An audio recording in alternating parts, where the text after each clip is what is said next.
धुळे शहरातील Deopur police station हद्दीतील GTP stop येथील दीप कॉम्प्लेक्समधील युनिक कॅफेमध्ये 2 एप्रिल रोजी सकाळी 11:30 वाजता स्थानिक गुन्हे शाखेच्या पथकाला मिळालेल्या माहितीनुसार छापा टाकण्यात आला। यावेळी युनिक कॅफेमध्ये एक धक्कादायक प्रकार समोर आला। येथे प्रेमी युगुलांना मनसोक्त अश्लील चाळे करता यावेत यासाठी कॅफेच्या नावावर चक्क मिनी लॉजच चालवला जात होता, जेणेकरून प्रेमी युगल जास्त प्रमाणात यावेत यासाठी लॉजपेक्षा कमी किमतीत 1 तासाचे 400 रुपयांमध्ये येथे बसण्यासाठी छोटे छोटे रूम देखील तयार केलेले पोलिसांना चौकशी दरम्यान आढळून आले।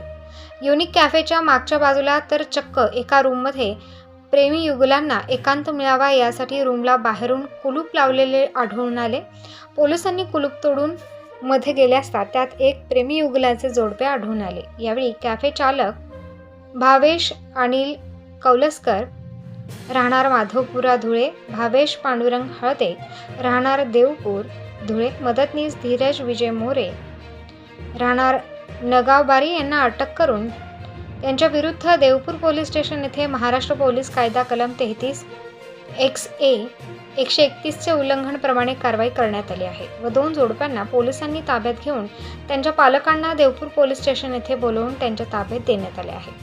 प्रबंधभूमी महाराष्ट्र न्यूजसाठी अजय भरसट, धुळे।